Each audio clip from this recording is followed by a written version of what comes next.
Hello दोस्तों, आप सभी का बहुत बहुत स्वागत है अभी के इस वीडियो में। अभी के इस वीडियो में हम लोग बात कर रहे हैं बिहार बोर्ड कक्षा 7 हिंदी की। और आप लोग को पता ही है कि बिहार बोर्ड में कक्षा 7 का एग्ज़ामिनेशन जो होगा वो 23 मार्च से शुरू होने वाला है। 23 मार्च, उसके बाद फिर 25 मार्च को जो होने वाला था एग्ज़ामिनेशन, उसका डेट बढ़ चुका है, अब वो 30 मार्च को होगा।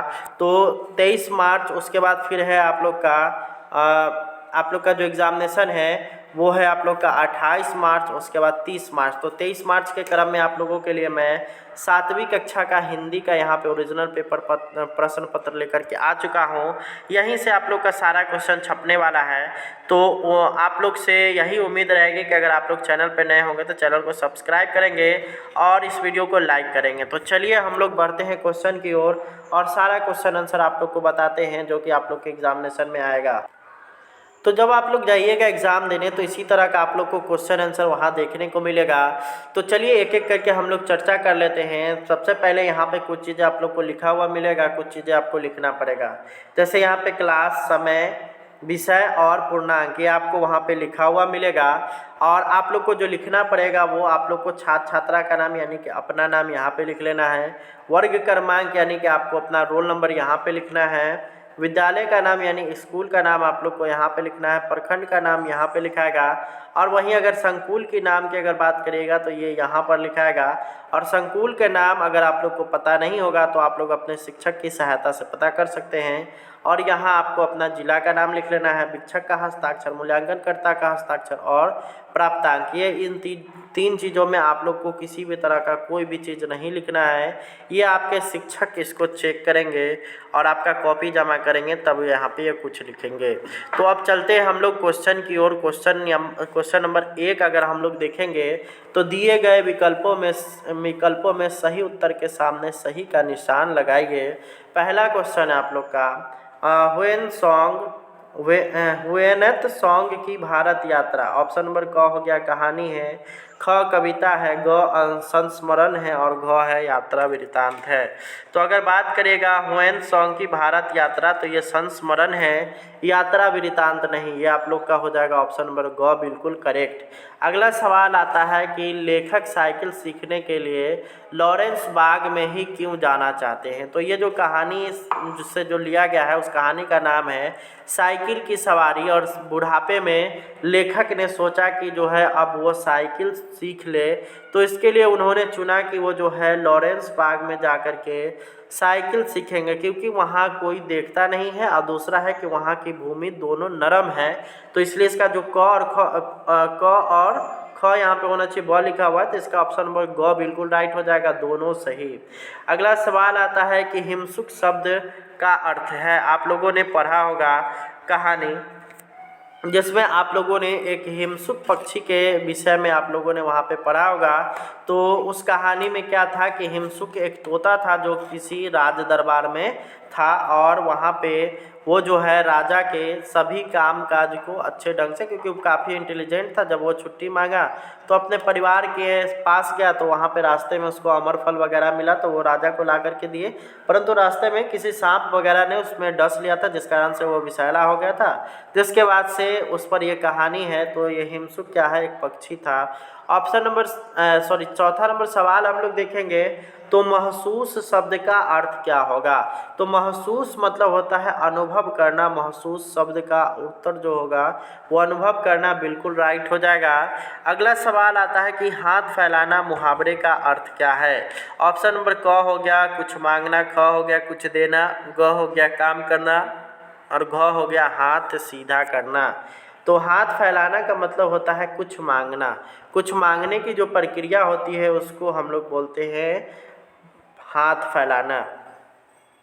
अगला हम लोग सवाल जो देख रहे हैं वो है कि खाली स्थानों को उपयुक्त शब्दों से भरिए। पहला क नंबर आप लोग का है कि युवक सभी, उसके बाद खाली स्थान को काट कर ले गया। तो जब यहाँ पे सभी है तो ये हमेशा प्लुरल में जाएगा, तो इसलिए यहाँ पे शाखाओं को हम लोगों ने यहाँ पे भरा है।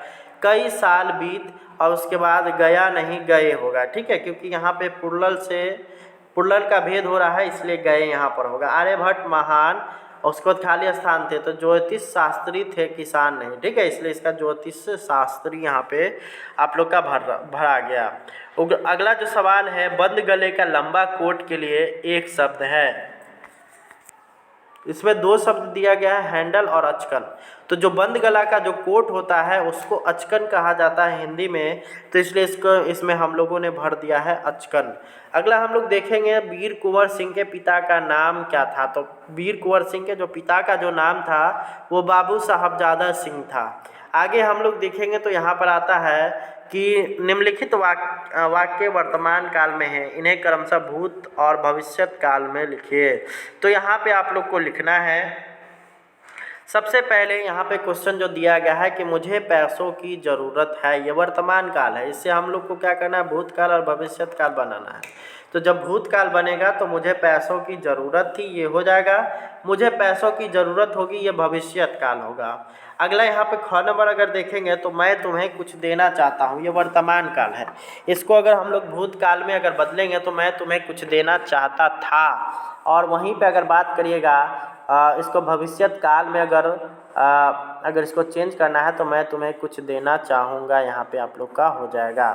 अगला ग नंबर हम लोग देखेंगे तो क्या तुम मुझे नाव दे सकते हो, ये वर्तमान में है, तो यहाँ पर इसको अगर हम लोग भूतकाल में बदलेंगे तो क्या तुम मुझे नाव दे सकते थे।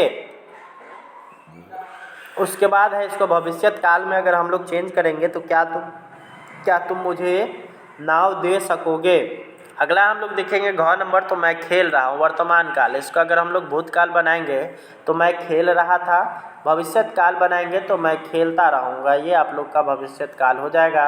अगला यहाँ पर अगर हम लोग देखेंगे तो अगला यहाँ पर है कि सीता गाना गाती है, ये वर्तमान काल में है, इसको अगर भूतकाल में अगर हम लोग बदलेंगे तो यहाँ पर आप लोग का आ जाएगा सीता गाना गाती थी, ये आप लोग का हो जाएगा भूतकाल में, और सीता गाना गाएगी, ये हो जाएगा आपका भविष्यत काल में। आगे अब हम लोग बढ़ेंगे तो यहाँ पर आता है कि निम्नलिखित प्रश्नों का उत्तर लगभग 50 शब्दों में दीजिए। कवि के अनुसार सबसे बड़ी भूल क्या है। तो यहाँ पे अगर बात करिएगा, ये कवि जो बात की जा रही है कौन से कवि की, तो यहाँ पे बात की जा रही है माखन लाल चतुर्वेदी की, और इनके द्वारा क्या कहा जा रहा है कि कवि माखन लाल चतुर्वेदी के अनुसार मानव की सबसे बड़ी भूल है किसी पर आसरा करना, अर्थात आशा लगाना। आगे हम लोग बढ़ेंगे तो यहाँ पर है कि माँ बाप के लिए चाय बनाकर लाते समय गुड्डी के पैरों में फुर्ती क्यों आ गई थी। तो यहाँ पर आप लोग देख सकते हैं इसका जो आंसर दिया गया है, माँ बाप के लिए चाय बनाकर लाते समय गुड्डी के पैरों में फुर्ती इसलिए आ गई थी क्योंकि उसे अब प्रधानमंत्री के पास खत लिखने के लिए कलम, कागज़ तथा हिम्मत सभी आ गई है। अगला यहाँ पर आता है निम्नलिखित में से किसी एक प्रश्न का उत्तर लगभग 100 शब्दों में दीजिए। अगर आपको 3 वर मांगने के लिए कहा जाए तो आप क्या क्या मांगोगे। दूसरा है कि गंगा का हमारे जीवन में क्या महत्व है, क्या इसके अलावा भी किसी नदी का महत्व हमारे जीवन में है। तो यहाँ पे आप लोगों को गंगा नदी के विषय में पूरा लिखा गया है। आप लोग वीडियो को रोक करके इसको आसानी से लिख सकते हैं। उम्मीद करते हैं कि आपको वीडियो पसंद आया होगा। इस वीडियो को ज़्यादा से ज़्यादा शेयर करिए। मिलते हैं नेक्स्ट वीडियो में। धन्यवाद। Thanks for watching.